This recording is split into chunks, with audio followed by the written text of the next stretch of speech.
and they were moderating every problematic post.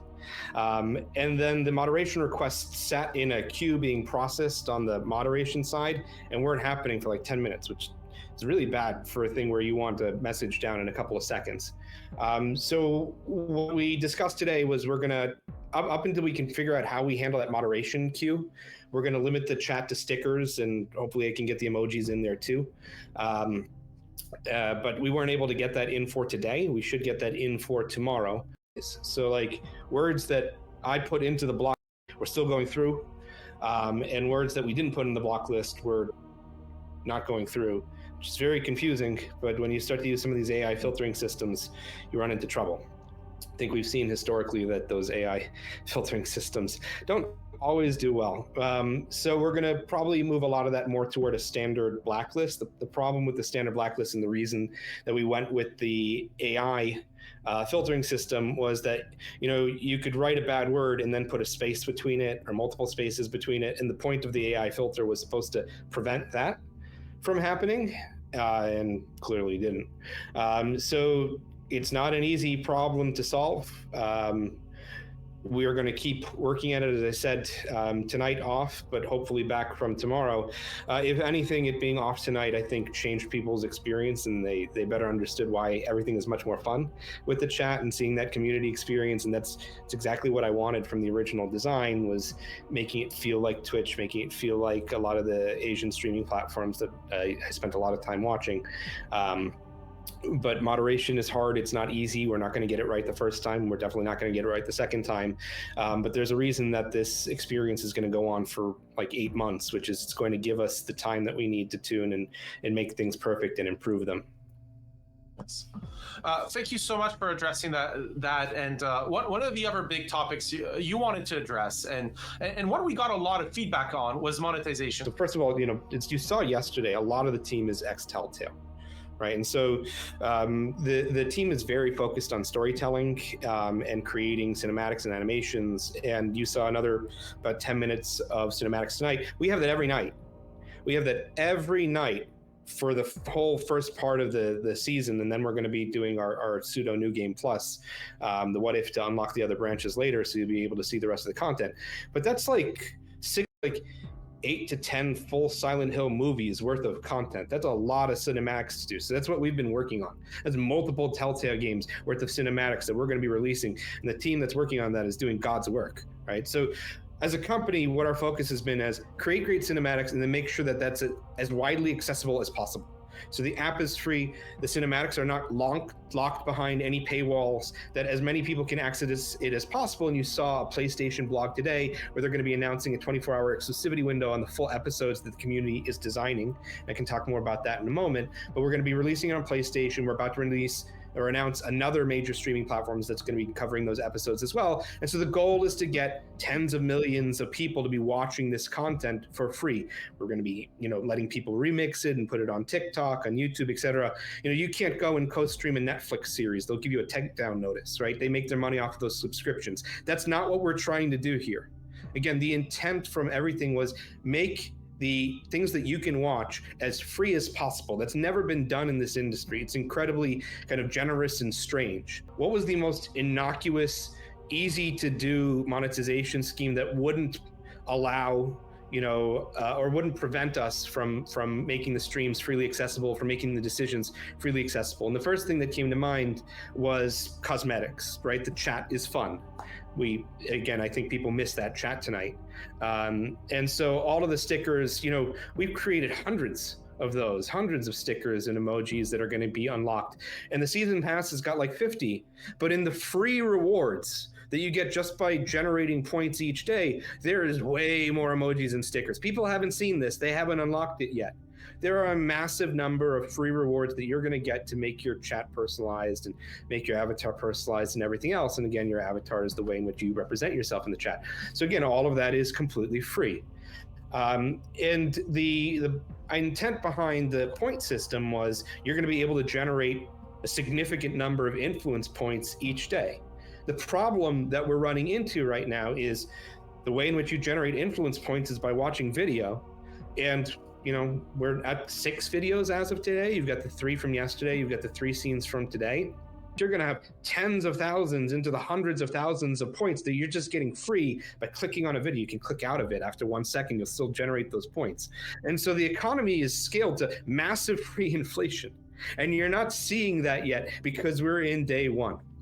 The other places you're going to be able to generate influence points are through the goals. Just log in each day, solve a puzzle each day, right? Those are changing every day, but those are going to generate hundreds of points for you each day, plus free puzzles every single day.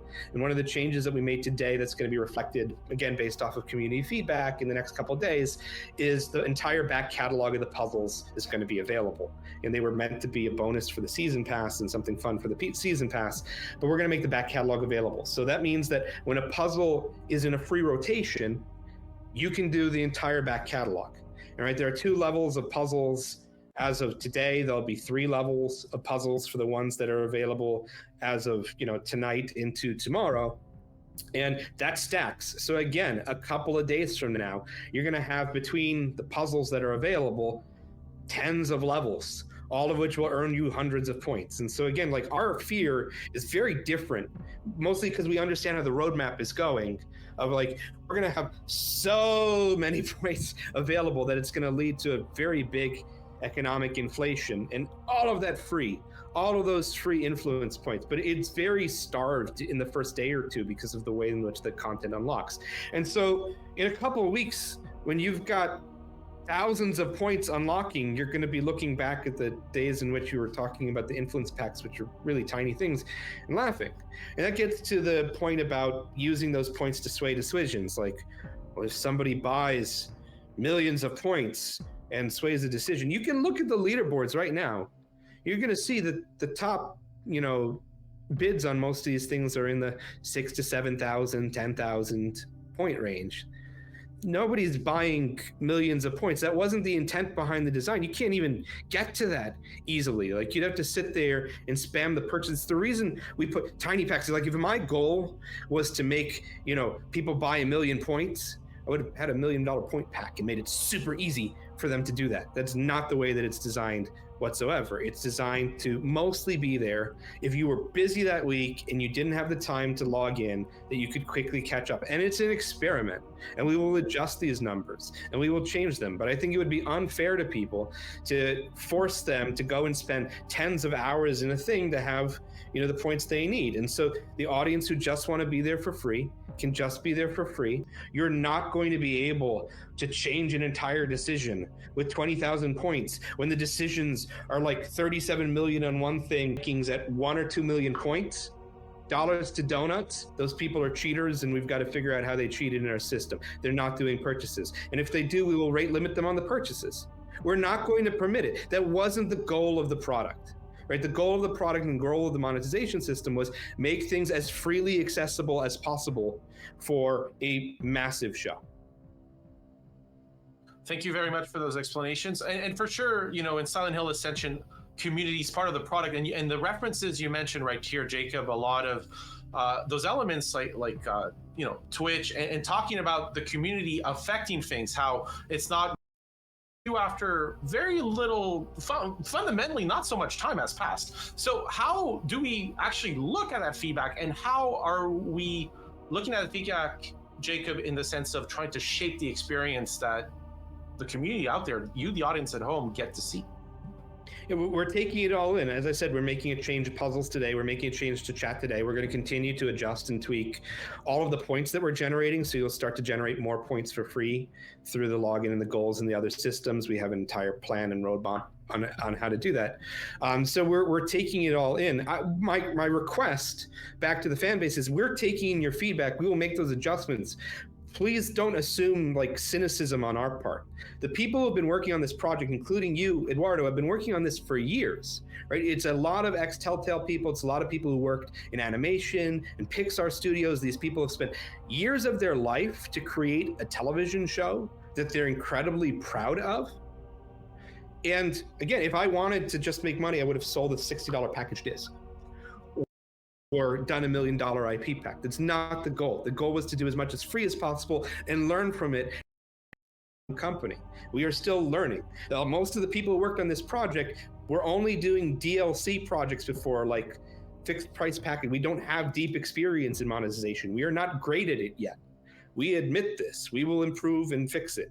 But again, like the idea that we're here to scam or be scummy is just absurd. There is not a single conversation ever inside the company. Search our entire Slack records and search all of our different conversations. You can prove to that yourself, Eduardo, that the discussion always came back to how do we make this as freely accessible and easy to do as possible. We'll continue to take in that feedback and make more free points available to everyone because we want to get them engaged. We want to get them earning rewards. We want to learn. Right? We've done a couple of projects in the past and we'll improve, and we've got many months to do that.